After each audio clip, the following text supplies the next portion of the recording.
उपमुख्यमंत्री अजित पवारांचा विमान अपघातात मृत्यू. दुर्घटनेत अजित पवारांसह 6 जणांचा दुर्दैवी मृत्यू.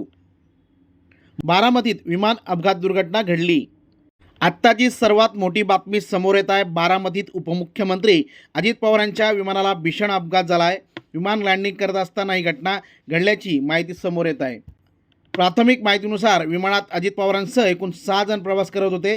त्यापैकी 3 जणांचा जागीच मृत्यू झाला, तर अजित पवारांसह इतर 3 जणांचा उपचारादरम्यान मृत्यू झाल्याची माहिती समोर येत आहे. मुंबईहून बारामतीकडे प्रवास करत असताना अजित पवार यांचे छोटे विमान बारामतीच्या धावपट्टीवर लँडिंगच्या वेळी अपघातग्रस्त झाले.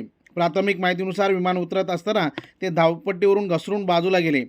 अजित पवार यांचे बारामतीत एकूण 4 ठिकाणी नियोजित कार्यक्रम होते. या कार्यक्रमासाठीच ते मुंबईहून बारामतीत दाखल झाले होते.